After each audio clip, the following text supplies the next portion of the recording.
Hello and welcome. This is Redboot, and this is a playthrough of Arkham Horror, the living card game, published by Fantasy Flight Games. We are doing Night of the Zealot and the first scenario, which is called The Gathering.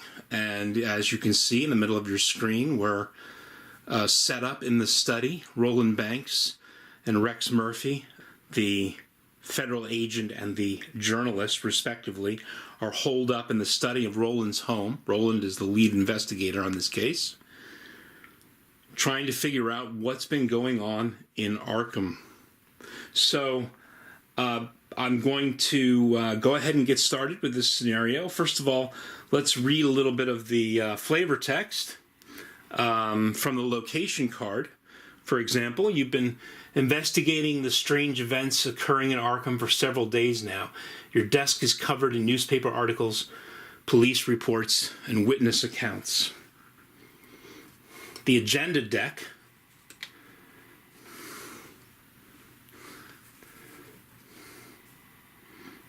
reads, "What's going on? It is late night. You are holed up in your study, researching the bloody disappearances that have been taking place in the region. A few hours into your research, you hear the sound of strange chanting coming from your parlor down the hall. At the same time, you hear dirt churning as if something were digging beneath the floor." And from the act deck, as you leap to investigate, the door to your study vanishes before your eyes, leaving behind only a solid wall. You're trapped inside your study until you can find another way out. Okay, let's take a look at the agenda and the act decks, just so that we have some context in terms of what's going on. The agenda deck requires 3 doom tokens in order to advance, so we have 3 rounds, basically, before that advances. The act deck will require for advance 2 clues per investigator, so 4 clues total, and hopefully we are situated to find those 4 clues. And let's take a look at the study and flip that over and see if in fact that is the case. So let's go ahead and flip the study, because we're in there now, so we can flip it from its locked state to its unlocked state. It says the door to your study has vanished, and you can see that there is a shroud value of 2, which is the difficulty level of finding clues. Not too difficult. And yes, indeed, there are 4 clues in the study that we need to find in order to advance the act deck. So here's our lead investigator, Roland, and he's got his 5 resources ready to go. And so let's go ahead and get the first 5 cards of his hand out and see what, if any, cards we want to mulligan. Now, I've tried to organize each of the play areas, in particular this hand area. I'll pan up a little bit and you can see what I intend to be the in-play area. But the hand area is designed to hold 8 cards, which is the deck limit. So let's go ahead and get Roland's cards out. So first of all, first of his 5 is working a hunch, which enables him to sort of automatically discover a clue at his location. Second card is Overpower, a fighting card and a skill card.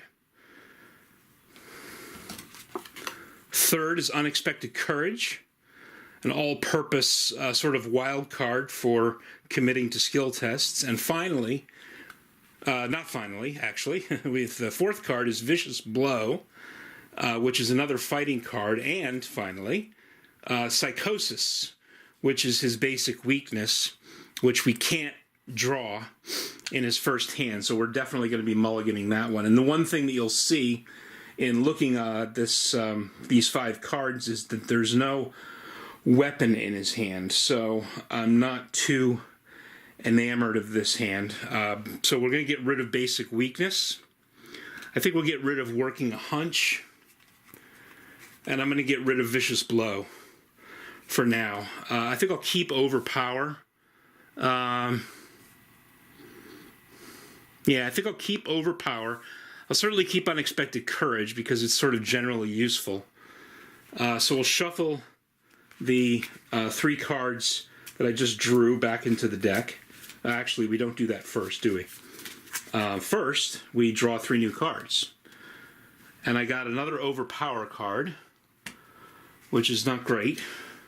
Dynamite Blast, which might be nice towards the end of the scenario. And finally, Emergency Cash. So, not too crazy about Roland's hand. Let me go ahead and shuffle the 3 cards we discarded back into the hand. Put the hand back in his play area. And let's go over to Rex Murphy and see if we have better luck. So here's Rex Murphy's hand area.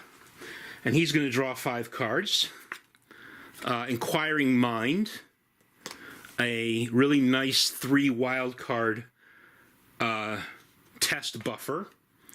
Mind Over Matter, a good fight card for him.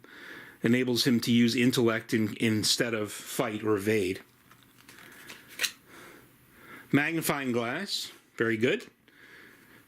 Helps him to investigate. And Dr. Milan Christopher, excellent. So a little bit better here. And I've got a plan, another fight card. So he didn't get a weapon, but he's not a fighter anyway. And I think, I think I'll go ahead and keep this hand. Milan Christopher and the Magnifying Glass, both very good cards for investigation. I've got a plan in Mind Over Matter, good fighting cards. But these are all cards that I like the idea of getting out early. Inquiring Mind, maybe a little bit more useful later in the game if we need it for a combat check. But I'm going to go ahead and not mulligan it and go ahead and keep it in the hand. So with that, we have the hands, and we're ready to go with the first investigator phase. So even though Roland is the lead investigator, we don't need to actually lead with him in terms of who goes first in any given phase. And in fact, for this particular hand, I'm going to go with Rex Murphy first, just because it's a little bit more obvious to me what I need to do. So I'm going to go ahead and put up into our play area Dr. Milan Christopher, and I'm going to pay 4 resources in order to do that. And for my second action, I'm going to play Magnifying Glass, which will take up a hand slot, and I'll pay my 5th resource in order to do that. So that will be Rex Murphy's first 2 actions. And then for my third action, I'm actually going to investigate and attempt to pick up a clue. So here we go. We have 4 clues on the study. And we have Dr. Milan Christopher, which enables us to get 1 additional intellect. And Magnifying Glass, which enables us to get a 2nd intellect. Rex Murphy's intellect is 4, so that's 6 against a shroud of 2. So let's go ahead and draw from the bag. And we draw a -3. Whoop, I got to work on the focus here. So -3 is good. It's good enough, at least. So we pick up a clue for Rex Murphy and have a pretty successful first turn. So let's go ahead and put that clue on Rex Murphy's card and move to Roland Banks. Now here's Roland's hand. Unfortunately, there's no asset cards to get into play, which is kind of unfortunate, so I'm probably going to do some card drawing. Roland's intellect is 3 against a shroud value of 2, so he does have a reasonable chance of picking up a clue in this location, but given the fact that there are 3 clues left, and Rex Murphy is going next after the Mythos phase, I'm more inclined to draw cards with Roland's turn in hopes of getting a weapon and let Rex Murphy go ahead and suck up the clues in the next turn. So let's at least start that process and see how it goes. So as Roland's first action, we'll draw a card, and we draw Vicious Blow, which is a card that we had pre-mulligan Once again, a useful card, but not really particularly useful right now because we don't have any enemies. So for his second action, I'm going to draw another card. And this one is Art Student. Now this one is a little bit more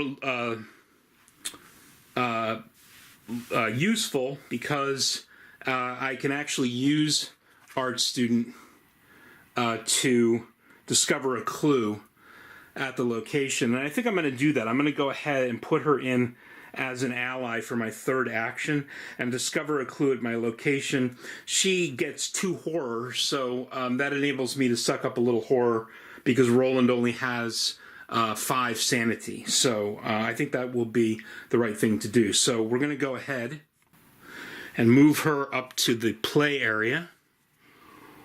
Roland will use 2 resources in order to accomplish that. And, as it says on the card, I discover a clue at my location. So, Roland will pick up a clue. Okay, so we're done with the first investigator phase, and so we move to the enemy phase. And since there are no enemies on the board at this point, we can skip that phase and move right to the upkeep phase. So Roland will go first in the upkeep phase. First he draws a card, and he gets physical training. Yet another... Oh, this is an asset card, so that's a little bit more useful than some of the stuff we're having, but so far, no weapon. And in addition to that, Roland will pick up a clue, and that will move him from 3 to 4 clues. And now we're up to Rex's upkeep phase, and Rex will draw his first card of the upkeep phase, his only card of the upkeep phase, and he gets Search for the Truth, which enables him to draw cards equal to the number of clues on him, and he's got 1 clue on him now, so we'll sort of keep that as an event card, and I think that might come in handy later. Not my favorite of the special cards is this one, but still relatively useful. So, and then of course, Rex picks up a resource token and moves from 0 resource tokens to 1 resource token. And so that ends the upkeep phase. As for those of you who've played this game before, you know that the only bad thing about the end of the upkeep phase is that the Mythos phase is next. So I have focused in here on the Mythos deck.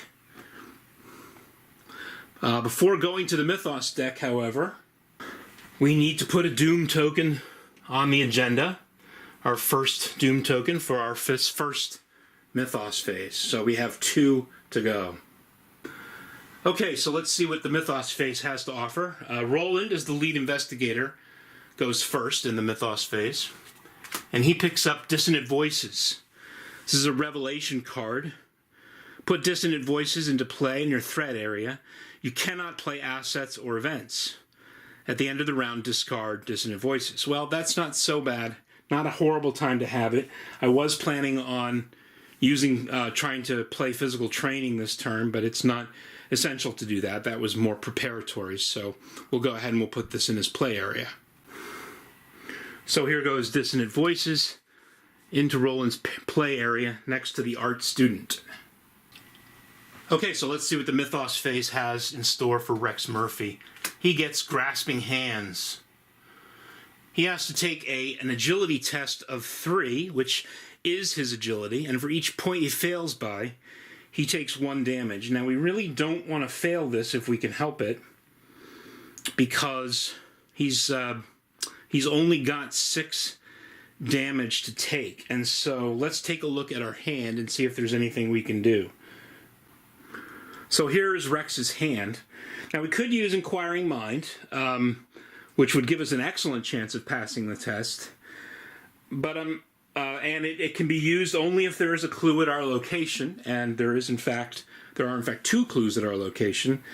The only hesitancy I have with that is I think later in the game, Inquiring Mind might become more useful at a critical moment, and I'm sort of reluctant to use it right now. So I think what I'm going to do, since we're in the same room together, I'm going to use Mind Over Matter, which has an evade icon on it. And I'm going to discard that.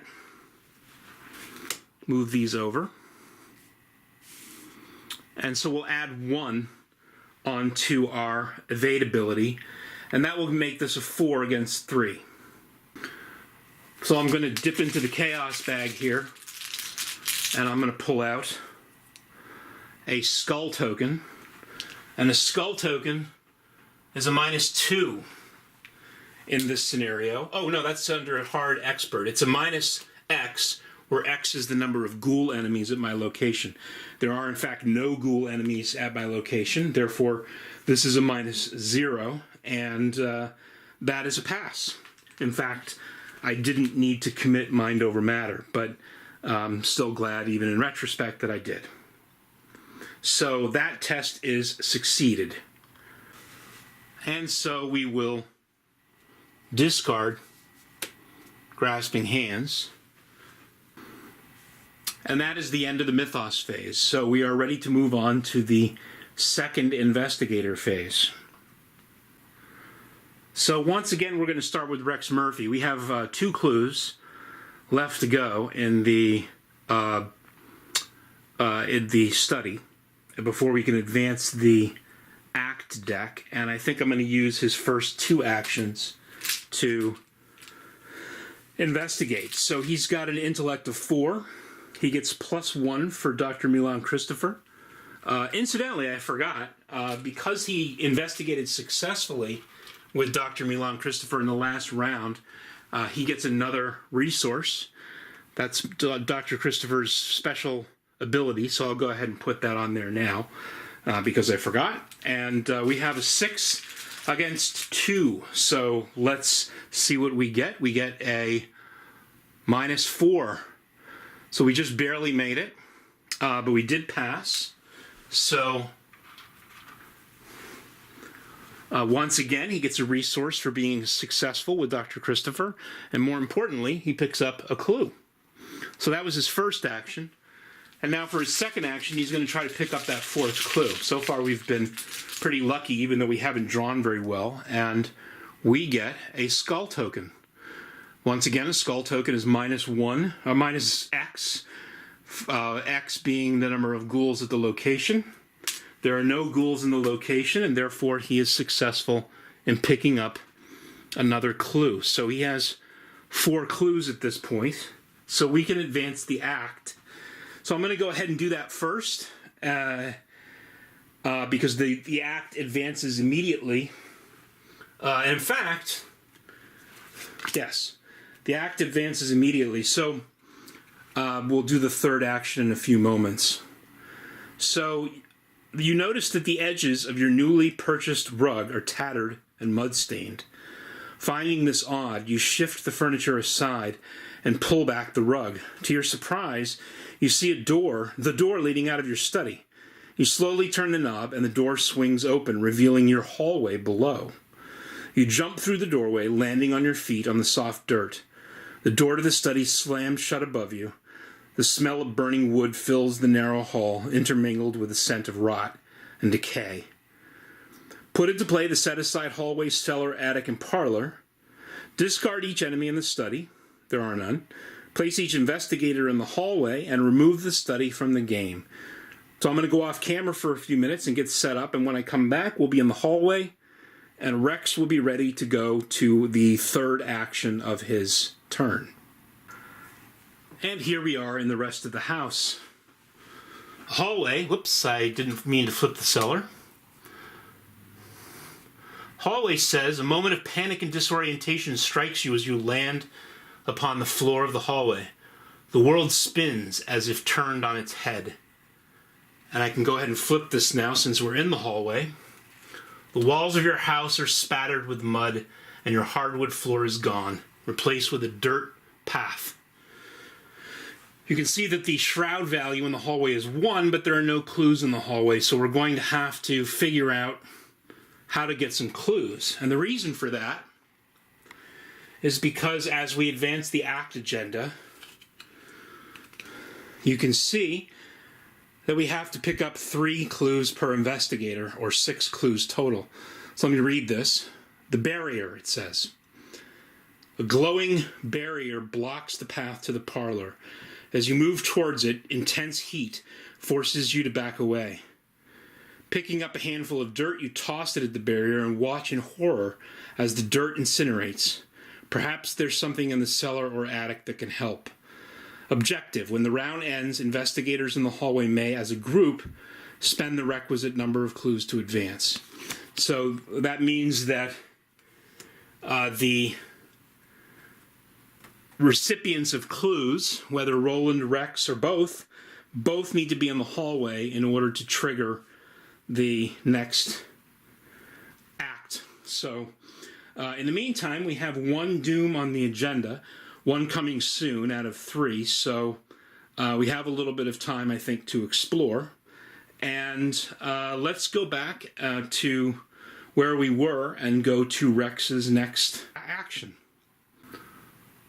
So here we are with Rex, and having thought about this a little bit, I don't think we're in a big rush. We've done well in our first turn, our first couple of turns. We only have 1 doom on the agenda, so I think I'm going to go ahead and just draw a card for Rex. So let me pan over to the empty space where that card should go. Draw the card. Well, I guess it had to come up eventually. Rex's Curse. Put Rex's Curse, so this is our weakness card, it's a treachery card. We have to put Rex's Curse into play in our threat area. When you would succeed at a skill test, return the revealed Chaos token to the bag and reveal a new Chaos token. If this effect causes you to fail the test, shuffle Rex's Curse into your deck. So basically, this takes a success and turns it into the need to get 2 successes, which is not great. So we're going to go ahead, pan up,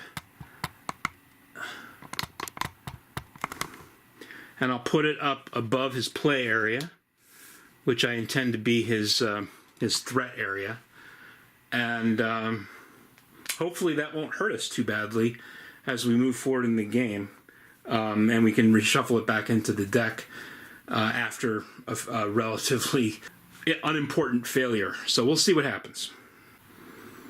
So here's Roland's hand. Now, unfortunately, Roland still doesn't have a weapon, and that is problematic. So I'm not really sure what to do except draw cards, but obviously I can't have more than 8 cards in my deck. I'm just going to end up wasting cards. So I think what I'm going to do is I'm going to, first of all, the one thing I do want to put out is physical training. So I'm going to pay 2 resources from Roland, and I'm going to put physical training up into my... Oh, I can't. I have Dissonant Voices. Dissonant Voices does not allow me to play an asset card, so I'll put those 2 resources back. And, Dissonant Voices says I can't play assets or events, so I can't play emergency cash either. So I think what we'll do, I'm going to go ahead and draw 1 card, hopefully get a weapon. I did not. I got first aid, but maybe that'll come in handy later, so we'll make that the 8th card in our hand.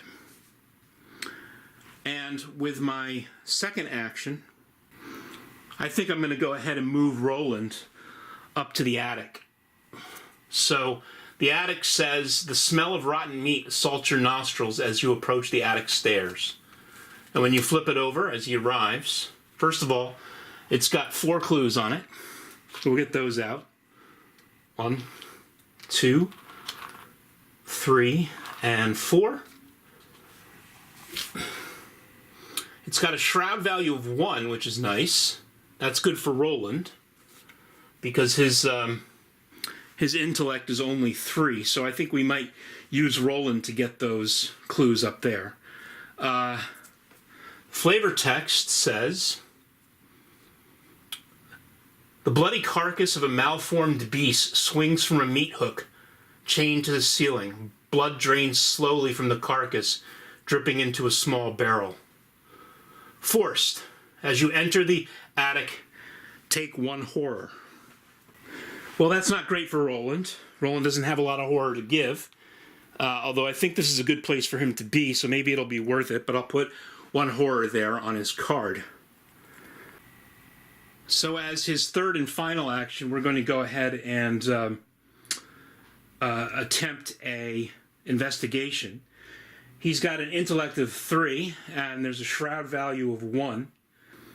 I don't have any cards in his deck, or rather in his hand, that I can throw at it to improve my chances.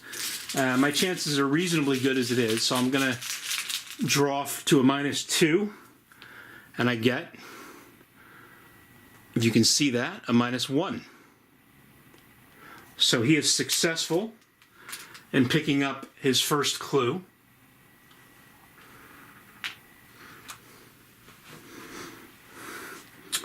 In the actual house outside of the study. You may have noticed, by the way, when I just flashed onto Roland's card a few moments ago, there was already a clue there from the study. I forgot to remove it, so I'm just going to keep it the way it is. He's got 1 clue at this point, and he's got 3 more to go, and with a little bit of luck, maybe we'll be able to pick them up next round. Okay, now we move to the upkeep, well, we go to the enemy phase, but again, so far, knock on wood, there are no enemies, so we can go right to the upkeep phase. And in the upkeep phase, Roland will draw a card, and that card is going to be Perception. Still don't have a weapon. Max 1 committed to skill test. It enables him to use 2 intellect, and if it's successful, you draw the card. I think I'll keep that card. I have to discard 1 card, and I think what I'll do is I'll go ahead and discard, I think I'll go ahead and discard one of the Overpower cards, since I have 2 of them out. I'll leave Perception, because I'll probably go ahead and use that to maximize my chances of picking up a clue the next turn. And of course, in addition to that, we get an additional resource, moving Roland up from 4 resources to 5 resources. Now Rex is going to draw a card, and he draws Preposterous Sketches. There's a clue on his location. He can draw 3 cards. Might use that. I'm planning on sending him down to the basement, to the cellar, and that might be a useful card, so we'll go ahead and put that there. And he also gains an additional resource for the upkeep phase, and with that we move to the Mythos phase. So here we are with the agenda in the Act deck, and we have to put another Doom token onto the agenda deck, so we're down to 1 more to go. And let's go now to the Mythos deck and see what that ugly thing has in store for us. Alright, here's the Mythos deck. Roland, as the lead investigator, goes first. And he picks up Ancient Evils, which places a doom on the current agenda. This effect can cause the current agenda to advance, and in fact, it will cause the current agenda to advance. So we'll go ahead and discard that. And I'm going to go ahead off camera and advance the agenda. So we'll flip the What's Going On card, and we get a Lapse in Time. And let's see if we can get that into focus. There we go. Your house continues to change before your very eyes. The walls have decayed, and the ground in many rooms has turned to dirt. It is almost as if you have been transported somewhere else entirely, although every now and again you recognize elements of your former home. The lead investigator must decide either each investigator discards 1 card at random from his or her hand, or the lead investigator takes 2 horror. Well, that's an easy choice.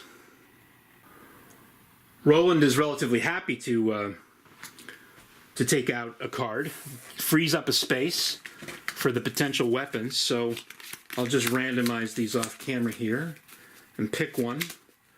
And for good or ill, I've chosen Unexpected Courage. So Roland is going to discard Unexpected Courage, still leaving 7 cards in his hand. Rex's situation is a little bit more dire. He's only got 4 cards, and none of them are particularly weak.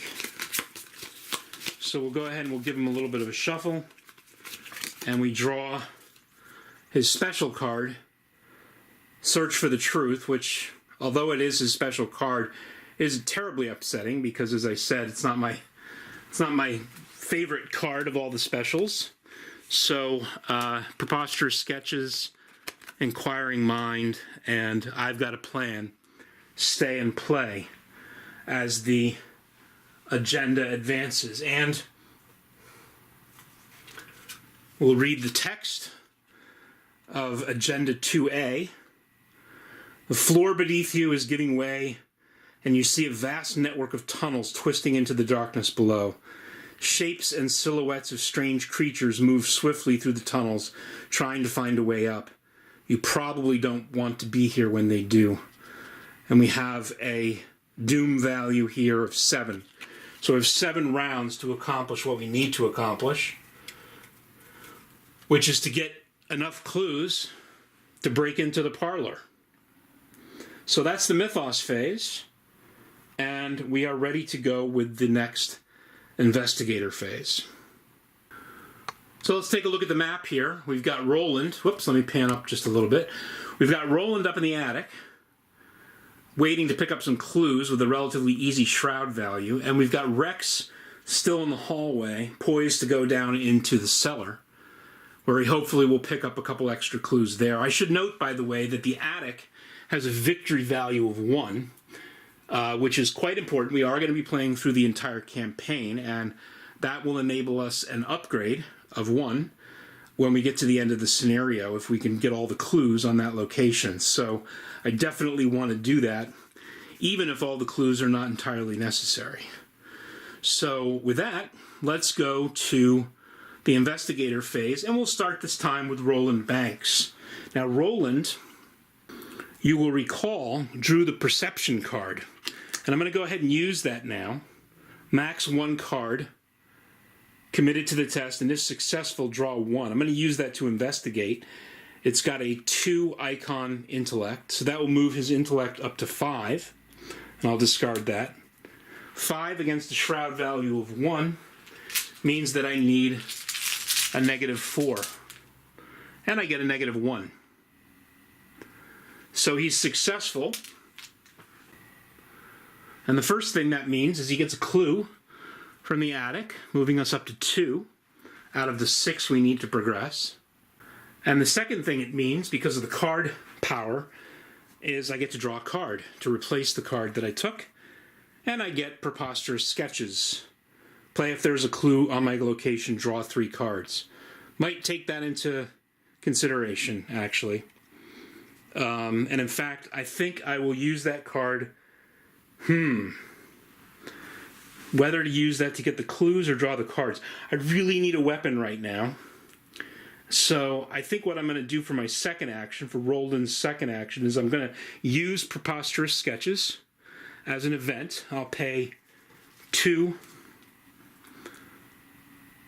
resources in order to do that. And we'll go ahead and we'll draw 3 cards. So I'll go ahead and discard Preposterous Sketches. So for our first card that we draw, we get Roland's 38 special. So already I'm happy with that decision. Our second card is If It Bleeds. After you defeat a monster, you play this after you defeat a monster, and it heals horror equal to the enemy's horror value. I really like this card, particularly for Roland. And finally, our 9th card of our hand, another physical training. So we'll put that here with the other physical training. Now I have 9 cards, but I don't have to discard a card until the upkeep phase, so I'm allowed to sort of keep that where it is. And in fact, I'm going to go ahead and play Roland's 38 special. Roland has 3 resources. So there they are. That's all that he has left, and he's going to put the 38 special into play. And we'll move physical training over here. And we have 8 cards in our hand. I'm very happy to have Roland's 38 special. Makes me feel a little bit more comfortable now if we have to fight some monsters, which of course so far we haven't needed to do, luckily enough. So let's go to Rex Murphy. So Rex Murphy is going to use his first action to go to the cellar. The stairs leading down to the cellar are slick and they glisten with a layer of ice. Your cellar seems to have been replaced with an underground network of icy tunnels and caverns. The cold chills you to the core. So there he is in the basement, forced. After you enter the cellar, take 1 damage. So, again, not the best thing for Rex Murphy, but it's got a shroud value of 4. So this place is right up into Rex's wheelhouse in terms of being difficult from an investigatory standpoint, and it's also worth 1 victory point. So we'll put 4 clues on the location, 2 per investigator, as it says, and we'll put a damage on Rex, as indicated. So he's got 5 damage left. So that was his first action. Now, for Rex's second action, first of all, I want to pick up those clues, and so I have an intellect of 4 plus 2, 1 for Milan Christopher and 1 for the magnifying glass. I also have my curse in play, so that means if I succeed and then fail, I fail, but then I get to put the curse back into my hand. I think what I'm going to do, though, for his no, I'm going to go ahead and do 1 search in the cellar. So he needs a -2 in order to succeed. And he gets a skull token, which is -1 for each ghoul. There are no ghouls. So that's a -0. That's a success. Now, because of the curse, I need to actually go again. And I get a +1 this time. Focus that. So that's 2 successes, which is what I need in order to pick up a clue. So Rex will pick up a clue. We'll put that onto his play area. But I think what I'm going to do instead of another investigation, I think I'm going to play Preposterous Sketches like I did for Roland and go ahead and draw 3 cards. Maybe we'll get something that will help us get rid of the curse, although I don't think there is anything, but I'd feel more comfortable if we had more cards. So I'm going to go ahead and take out 2 of his resources. He's down to 2. And we'll discard Preposterous Sketches. We'll draw 3 cards. The first one is Emergency Aid, which is a healing card. Second one is Bait and Switch. If you succeed in an evade, the enemy moves to a connecting location. That can be pretty useful, although it's not applicable to elites, so it won't be applicable to the boss, I don't believe, at the end of this scenario. Sorry about the spoiler. And the third card is Shortcut. So this is a card that enables us to move without using an action. Definitely a nice little action saver there. So that's going to be his third action. And so that is the end of the investigation phase, and we move to the enemy phase, and so far no enemies in this game, so a little bit lucky on that score, and so we're going to skip the enemy phase and move right to the upkeep phase. So we'll go with Rex first. Rex will draw his card, and he gets another Unexpected Courage, so that's always useful. A wild card, and he will pick up 1 additional resource. So that moves him from 2 resources to 3 resources. Now Roland has 8 cards, so he's going to have to discard a card here. And he picks up the Machete, which is a really nice card. Even though I have a weapon, I'm inclined to keep this card, and I think what I'll do is I'll get rid of one of my physical trainings. and I'll replace that with the machete. And, of course, Roland gets a resource, which moves him from 0 resources to 1 resource. And that is the end of the upkeep phase. So we're moving on to the Mythos phase next, but I think I'm going to go ahead and pause the video here. Go ahead and upload this into the editor, edit it, get it posted, and then come back and finish up the gathering in the next episode. So if you have any comments or any questions about my play, if there's anything I did that was either incorrect or suboptimal, hopefully I didn't do too much that was incorrect, but I may very well have done some suboptimal things. But in any event, I'd really appreciate your comments. Try to fix that stuff going forward, and we'll finish up the gathering in the next video. So thanks for joining me, and we'll see you soon.